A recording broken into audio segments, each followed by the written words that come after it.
નમસ્કાર મિત્રો, હું રાજેશ ભાસ્કર આપ સૌનું યુટ્યુબમાં આપણી આ ચેનલ પર સ્વાગત કરું છું.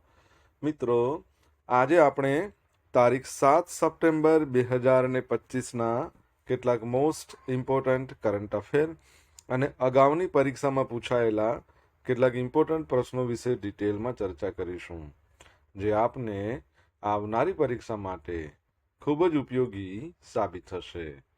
તો મિત્રો, આપ આ ચર્ચા સાથે જોડાઈ રહેજો અને વિડીયોને પહેલેથી લઈને છેલ્લે સુધી પૂરેપૂરો જોવાનો આગ્રહ રાખજો. તો ચલો મિત્રો, શરૂ કરીએ.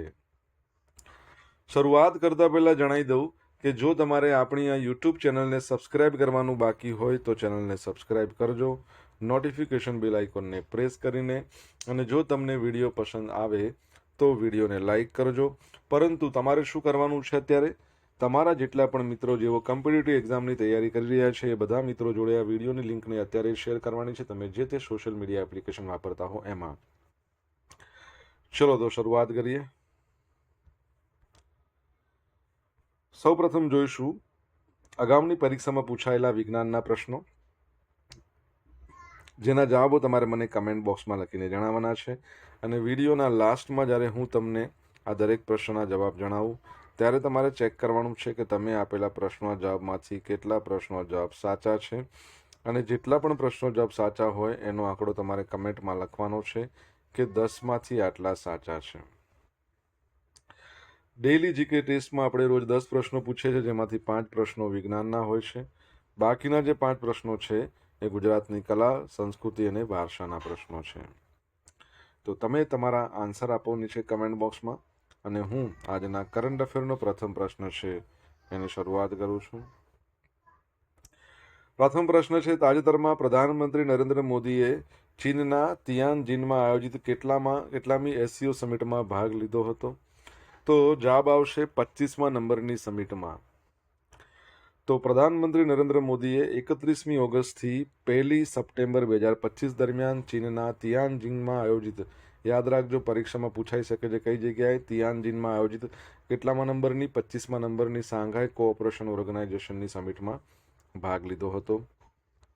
આ સમિટમાં સુરક્ષા, વૈશ્વિક શાસન, આર્થિક સહયોગ, ટકાઉ વિકાસ એના પર વ્યાપક ચર્ચા માટે એસસીઓ સભ્ય દેશોના નેતાઓને એક સાથે લાવવામાં આવ્યા હતા. વડાપ્રધાન મોદીએ 3 વ્યૂહાત્મક સ્તંભો હેઠળ ભારતના એસસીઓ અભિગમની રૂપરેખા આપી હતી. સુરક્ષા, આતંકવાદ, આતંકવાદી ભંડોળ અને કટ્ટરપંથીકરણ સામે લડવું.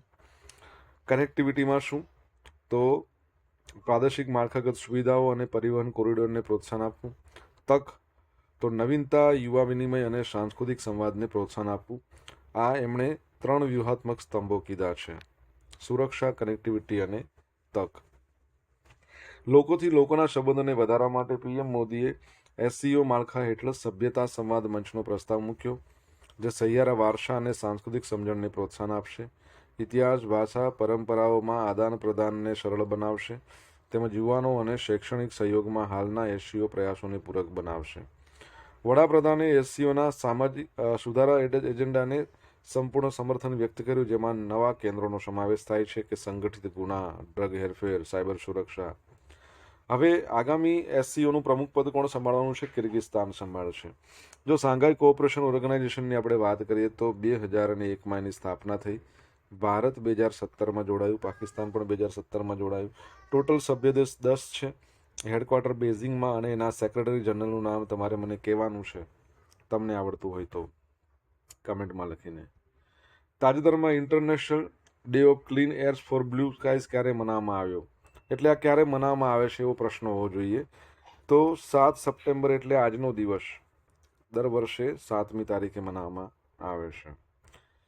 તો આ દિવસનો હેતુ વ્યક્તિગત, સમુદાય, કોર્પોરેટ અને સરકારીના તમામ સ્તરે જાહેર જાગૃતિ લાવવાનો છે કે સ્વચ્છ હવા, આરોગ્ય, ઉત્પાદકતા, અર્થતંત્ર અને પર્યાવરણ માટે મહત્વપૂર્ણ છે.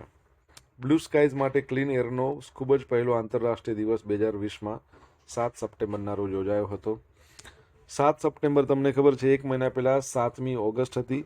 7 ઓગસ્ટે તમને ખ્યાલ હોય તો જ્વેલિન થ્રો ડે મનાવવામાં આવે છે આપણા ભારતમાં. આ ઉપરાંત મહારાષ્ટ્ર રાજ્ય છે એ ટકાઉ કૃષિ દિવસ મનાવશે. અને હજુ પણ એક દિવસ છે જે આપણા ભારતમાં મનાવવામાં આવે છે. તમને ખબર હોય તો તમે કમેન્ટ બોક્સમાં લખીને જણાવો.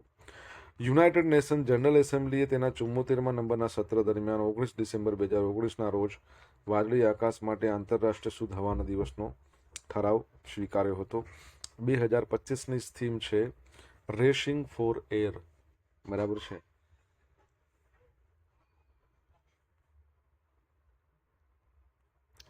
નૌકાદળના વડા એડમિરલ દિનેશ કે ત્રિપાઠી એમણે લોથલ ખાતે નેશનલ મેરીટાઈમ હેરિટેજ કોમ્પ્લેક્સની મુલાકાત લીધી. તો 3 સપ્ટેમ્બરના રોજ આપણા ગુજરાતના ધોળકા તાલુકા અમદાવાદ જિલ્લામાં આવેલું છે લોથલ એટલે કે લાસનો ટેકરો. ત્યાં નેશનલ મેરીટાઈમ હેરિટેજ કોમ્પ્લેક્સની મુલાકાત લીધી. આ મુલાકાતમાં NMHCનો વ્યાપક પ્રવાસ, મુખ્ય નૌકાદળ પ્રદર્શનો, વારસાગત કલાકૃતિઓની મુલાકાત, બાંધકામ પ્રગતિની સમીક્ષા, પ્રોજેક્ટ હિસ્સેદારો સાથે વાતચીત અને વરુણ નૌકાદળ સંકુલની મુલાકાતોનો સમાવેશ થતો હતો. લોથલ ખાતે નેશનલ મેરીટાઈમ હેરિટેજ કોમ્પ્લેક્સની વાત કરીએ, એક સીમાચિહ્નરૂપ પ્રોજેક્ટ છે જે આપણું બંદરો શિપિંગ જળમાર્ગ મંત્રાલય છે ને, જેના મંત્રી છે સર્બાનંદ સોનોવાલ. આ ઉપરાંત ગુજરાત સરકાર અને ભારતીય નૌકાદળ આ ત્રણના યોગદાનથી વિકસાવવામાં આવ્યું છે. 400 એકરમાં ફેલાયેલું છે. વિશ્વના સૌથી મોટા દરિયાઈ સંગ્રહાલયમાંનું એક હશે. આ પ્રોજેક્ટનો હેતુ ભારતના સમૃદ્ધ દરિયાઈ વારસા અને તેના નૌકાદળના વિકાસને પ્રદર્શિત કરવાનો છે, જેમાં ભારતીય નૌકાદળના વિકાસને સમર્પિત એક સહિતની ઇમર્સિવ ગેલેરીઓ છે. તમને ખ્યાલ છે, હાલમાં જ થોડા સમય પહેલાં આપણે ભણ્યા હતા કે નૌકાદળના જે વાઇસ ચીફ છે નવા આવ્યા. ચીફ તો તમને ખબર પડી ગઈ છે. વાઇસ ચીફ તમારે જણાવવાનું છે કમેન્ટમાં લખીને. 4 ડિસેમ્બર નૌસેના દિવસ છે. બરાબર છે. અને સમનો વરુણ એનો મુદ્રાલેખ છે. એ વરુણદેવ અમારા માટે શુભ થાવ. મિત્રો, વિડીયો પસંદ આવ્યો હોય, ભણવાની મજા આવી હોય તો વિડીયોને લાઇક કરો, તમારા મિત્રો જોડે વિડીયોની લિંકને શેર કરો. આપણી બંને યુટ્યુબ ચેનલ રાજેશ ભાસ્કર 2ને જો સબસ્ક્રાઇબ ના કરી હોય તો એકવાર સબસ્ક્રાઇબ કરો, નોટિફિકેશન બેલ આઇકોનને પ્રેસ કરીને. જો તમારે ડેલી કરંટ અફેરની PDF જોઈતી હોય રોજે રોજ તો આપણી ટેલિગ્રામ ચેનલને જોઈન કરી લો. લિંક વિડીયોની ડિસ્ક્રિપ્શનમાં આપી છે. તમને ડેલી કરંટ અફેરની PDF તો મળવાની જ છે, સાથે સાથે અમને પોલ્સ પણ રમવા મળશે. સાત્વિક સાઈરાજ, રિંકી રેડ્ડી અને ચિરાગ શેટ્ટીએ પેરિસમાં badminton world federation world championship 2025માં કયો મેડલ જીત્યો? તો એમણે બ્રોન્ઝ મેડલ જીત્યો છે. તો સાત્વિક સાઈરાજ, રિંકી રેડ્ડી અને ચિરાગ શેટ્ટીએ પેરિસમાં badminton world federation world championship 2025માં બ્રોન્ઝ મેડલ જીત્યો, જેનાથી તેઓ વર્લ્ડ ચેમ્પિયનશિપમાં 2 મેડલ જીતનાર પ્રથમ ભારતીય ડબલ જોડી બન્યા છે. આ એમનો બીજો વર્લ્ડ મેડલ છે. અગાઉ 2022માં પણ એમણે બ્રોન્ઝ જીત્યો હતો. આ સિદ્ધિ ભારતની પુરુષ અને મહિલા ડબલ્સ કેટેગરીમાં પોડિયમ સફળતાને ચાલુ રાખે છે, જેની શરૂઆત 2011માં જ્વાલા ગુટ્ટા અશ્વિની પોનપ્પાના બ્રોન્ઝ મેડલથી થઈ હતી. 2025 badminton world federation world championship સત્તાવાર રીતે સ્પોન્સરશિપને કારણે total energy BWF world championship તરીકે ઓળખાય છે. એ 25થી 31 ઓગસ્ટ દરમિયાન ફ્રાન્સના પેરિસમાં આયોજન કરવામાં આવ્યું હતું. 2010 પછી પહેલીવાર આનું આયોજન કરી રહ્યું હતું. અન્ય વિજેતામાં પુરુષ સિંગલ્સના ચીનના સી યુકી, મહિલા સિંગલ્સ જાપાનના અકા યામાગુચી, મહિલા ડબલ્સમાં ચીનના લિયુ સેંગકુ અને તાનનિંગ આમને આ મેડલ જીત્યા છે. ઓકે, આગળ વધીએ. બેડમિન્ટન વર્લ્ડ ફેડરેશનની વાત કરીએ તો 5 જુલાઈ 1934માં સ્થાપના થઈ. તમારા માટે પ્રશ્ન એવો છે કે એનું હેડક્વાર્ટર ક્યાં છે? કમેન્ટમાં લખીને જણાવો. પૂરી રથયાત્રાના 3 પૈડા ક્યાં સ્થાપિત કરવામાં આવશે? તો આપણા સંસદ ભવનના પરિસરમાં. તો પૂરી રથયાત્રાના 3 પૈડા સંસદ પરિસરમાં સ્થાપિત કરવામાં આવશે. મંદિર સમિતિએ જણાવ્યું કે લોકસભાના જે અધ્યક્ષ છે ઓમ બિરલા, એમણે તાજેતરમાં પુરીની મુલાકાત લીધી. મંદિર સમિતિ દ્વારા એમને આ પ્રસ્તાવ આપવામાં આવ્યો, જેનો તેમણે સ્વીકાર કરી લીધો.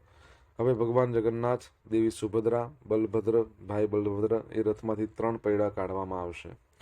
ભગવાન જગન્નાથના રથને નંદી ઘોષ કહેવાય છે, દેવી સુભદ્રાના રથને દર્પદલન અને ભગવાન બલભદ્રનો રથ છે ને તાલધ્વજ કહેવામાં આવે છે. આ ત્રણેય રથોમાંથી એક પૈડું દિલ્હી મોકલવામાં આવે છે, જેને ઓડિશાની સંસ્કૃતિ અને વારસાના કાયમી પ્રતીક તરીકે સંસદમાં સ્થાપિત કરવામાં આવશે. સંસદમાં રથયાત્રાના પૈડા સ્થાપિત થઈ જાય ને એકવાર, પછી એ સંસદ પરિસરમાં સંસ્કૃતિ સંબંધિત બીજું પ્રતીક સ્થાપિત થશે. 2 વર્ષ પહેલાની વાત છે, 2023માં લોકસભામાં સેંગોલ સ્થાપિત કરવામાં આવ્યું હતું. વડાપ્રધાન નરેન્દ્ર મોદીએ જે સંસદમાં સ્પીકર છે ને, લોકસભાના અધ્યક્ષ કહો કે સ્પીકર કહો, એમની ખુરશીની બાજુમાં સેંગોલ એટલે રાજદંડ કહેવાય.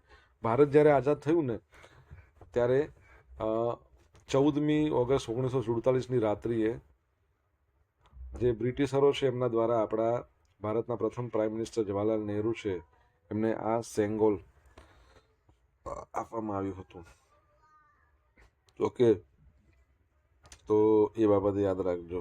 તમને ખ્યાલ છે રિસન્ટલી સંસદ ટીવીના નવા CEO કોઈ આવ્યા છે?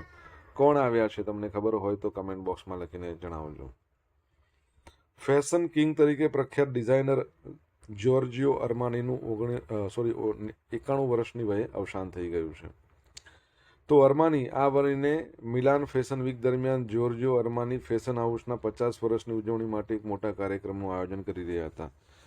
અર્માનીએ 1975માં પોતાના મિત્ર સર્જિયો ગેલિયોટી સાથે બ્રાન્ડની શરૂઆત કરી. તે માત્ર કપડાં નહીં પરંતુ પરફ્યુમ, ચશ્મા, મેકઅપ, હોટલ, રેસ્ટોરન્ટ, ચોકલેટ એ પણ એના બિઝનેસનો ભાગ છે. ગુચ્ચી અને પ્રાડા. એના બાદ અર્માનીને ઇટલીની ત્રીજી સૌથી મોટી બ્રાન્ડ માનવામાં આવે છે. દુનિયાભરમાં તેના 300થી વધારે સ્ટોર છે. ફેશન કંપની તરીકે શરૂ કરેલી અર્માની સંગીત, રમતગમત, લક્ઝરી હોટલો એમાં પણ વિસ્તરી છે. ઓકે, તો યાદ રાખજો. રિસન્ટલી જો અહીંયા આમનું અવસાન થયું, તમને ખબર હોય તો 3 ઇડિયટ્સ ફિલ્મની અંદર પેલો ડાયલોગ બોલે છે ને કે કહેના ક્યાં ચાહતે હો, એમનું પણ અવસાન થઈ ગયું. નામ ખબર છે તમને? એમની પણ આઈ થિંક 90ની આસપાસ એજ હતી. ખબર હોય તો તમે કમેન્ટ બોક્સમાં લખીને જણાવી શકો છો. સોશિયલ મીડિયાના માધ્યમથી તમે મારી જોડે કનેક્ટ રહી શકો છો. મારું ઇન્સ્ટા આઈડી rajesh.i.bhaskar છે. મારું ફેસબુક આઈડી છે RI ભાસ્કર, અને આપણું ટેલિગ્રામ ચેનલ છે રાજેશ ભાસ્કર. અહીંયા તમને ડેલી કરંટ અફેરની PDF મળશે અને પોલ્સ પણ રમવા મળશે. જો તમને ભણવાની મજા આવી હોય તો વિડીયોને લાઇક કરો, તમારા મિત્રો જોડે વિડીયોની લિંકને શેર કરો, ચેનલ સબસ્ક્રાઈબ કરવાનું બાકી હોય તો સબસ્ક્રાઈબ કરો, નોટિફિકેશન બેલ આઇકોનને પ્રેસ કરી દો. 27માં સરસ આજીવિકા મેળાનું આયોજન 5થી 22 સપ્ટેમ્બર દરમિયાન ક્યાં કરવામાં આવ્યું છે? તો નવી દિલ્હીમાં આનું આયોજન કરવામાં આવ્યું છે. તો સરસ આજીવિકા મેળા એનું 27મું સંસ્કરણ 5થી 22 સપ્ટેમ્બર દરમિયાન નવી દિલ્હીમાં યોજાઈ રહ્યું છે.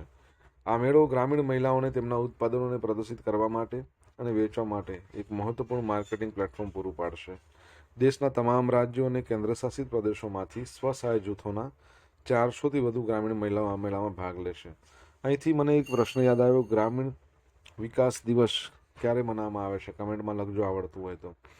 આ વર્ષના મેળાની થીમ લખપતિ દીદીઓનું નિર્માણ છે. ગ્રામીણ મહિલાઓને સફળ ઉદ્યોગ સાહસિક અને વોકલ ફોર લોકલના ચેમ્પિયન બનવા માટે સશક્ત બનાવી આખી થીમ છે. લખપતિ દીદીઓના નેતૃત્વ હેઠળનો પહેલો મેળો છે જેમાં તેમની હસ્તકલા, હાથવણાટ, ખાદ્ય ઉત્પાદનોનું પ્રદર્શન કરવામાં આવશે. પત્રકાર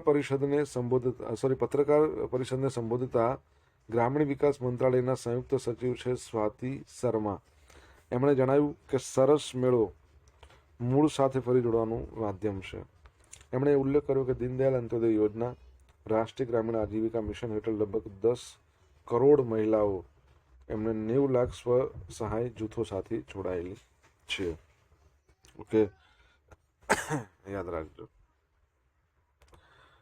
70માં ફિલ્મફેર એવોર્ડ્સના સમારોહમાં આયોજન માટે tourism corporation of Gujarat limited અને world wide media private limited વચ્ચે MOU થયા છે.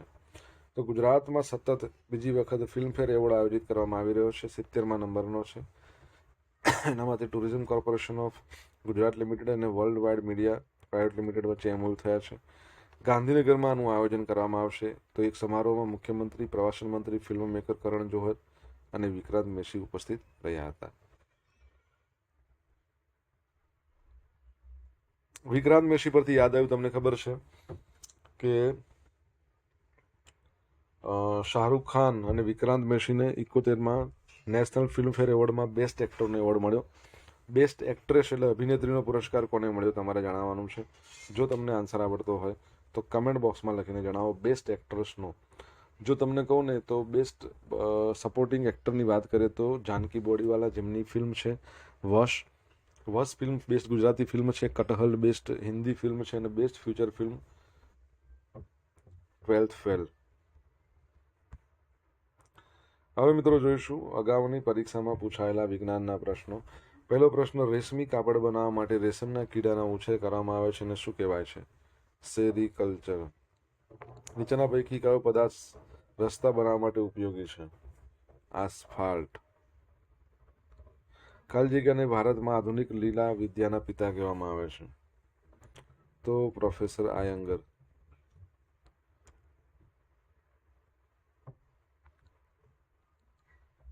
તારાઓમાં કઈ પ્રક્રિયાને લીધે વિકિરણ સ્વરૂપે ઉત્પન્ન થતા તે સ્વયં પ્રકાશિત થાય છે?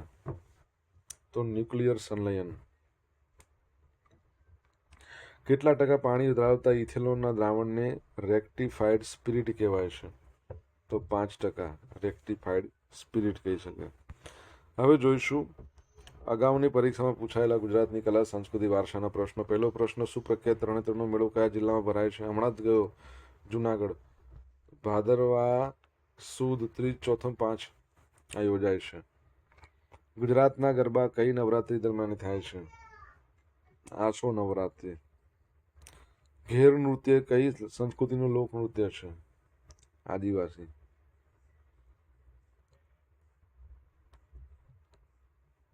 પ્રસિદ્ધ ભવનાથના મેળામાં કઈ લોકકલા લોકો માણે છે? ભવનાથના મેળામાં. તો શું આવશે? ભવાઈ. હુડો શું છે? તો નૃત્યનો એક પ્રકારને હુડો કહેવાય છે.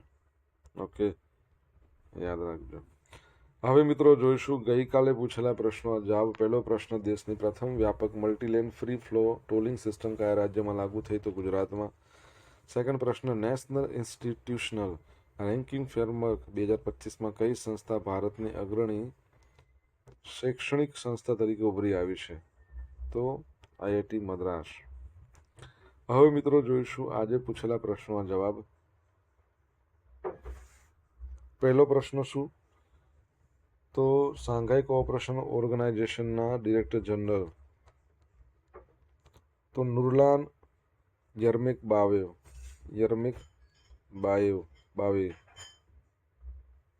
સેકન્ડ નંબરનો પ્રશ્ન શું હતો? ભારતની અંદર 7મી ઓગસ્ટે જ્વેલિન થ્રો ડે, ટકાઉ કૃષિ દિવસ એ મહારાષ્ટ્રમાં, અને નેશનલ હેન્ડલૂમ ડે પણ મનાવવામાં આવે છે.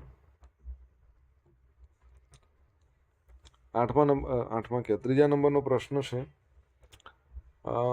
નેવીના નવા વાઇસ ચીફ આવ્યા છે, શું નામ એમનું છે? સંજય વાત્સાયન. ચોથા નંબરનો પ્રશ્ન છે, બેડમિન્ટન વર્લ્ડ ફેડરેશનનું હેડક્વાર્ટર ક્યાં આવેલું છે?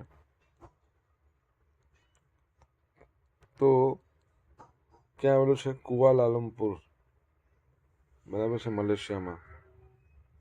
5મા નંબરનો પ્રશ્ન, સંસદ ટીવીના સીઈઓ નવા કોણ બન્યા છે? તો લખાતું જ નથી. તો ઉત્પલ કુમાર સિંઘ. 7મા નંબરનો પ્રશ્ન, ગ્રામીણ વિકાસ દિવસ દર વર્ષે ક્યારે મનાવવામાં આવે છે? 6 જુલાઈ. 8મા નંબરનો પ્રશ્ન કે ગ્રામીણ વિકાસ દિવસ આવી ગયું ને, ઓકે, શું આવશે? 71મા નંબરના નેશનલ એવોર્ડમાં બેસ્ટ એક્ટ્રેસનો એવોર્ડ રાની મુખર્જી.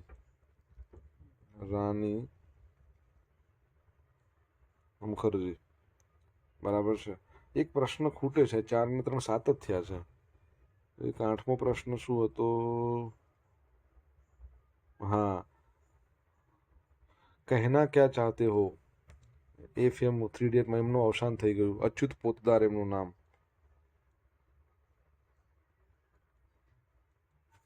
બરાબર છે.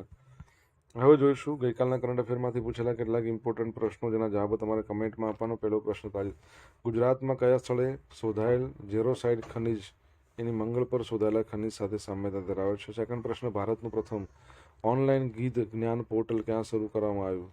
જવાબ આવડતો હોય તો કમેન્ટ બોક્સમાં લખીને જણાવજો. તો મિત્રો, આ હતા આજના દિવસના કેટલાક મોસ્ટ ઇમ્પોર્ટન્ટ કરંટ અફેર સાથે આપણે જોયું અગાઉની પરીક્ષામાં પૂછાયેલા ઇમ્પોર્ટન્ટ પ્રશ્નો એના જવાબોની સાથે. આશા રાખું બધાને ભણવાની મજા આવી હશે. મજા આવી હોય તો વિડીયોને લાઇક કરો, તમારા મિત્રો જોડે વિડીયોની લિંકને શેર કરો. આપણી બંને યુટ્યુબ ચેનલ રાજેશ ભાસ્કર 2 બંનેને સબસ્ક્રાઇબ કરવાનું બાકી હોય તો સબસ્ક્રાઇબ કરી લેજો, નોટિફિકેશન બેલ આઇકોનને પ્રેસ કરીને. તો મિત્રો, thank you so much for watching this video. Have a nice day. અને ઓકે, આજે એક્ઝામ આપવા જતા જેટલા પણ મિત્રો છે ડીવાયએસઓની, એ બધા મિત્રોને ઓલ ધ બેસ્ટ. તો thank you so much. Have a nice day. જય હિન્દ, જય ભારત, જય ગરવી ગુજરાત.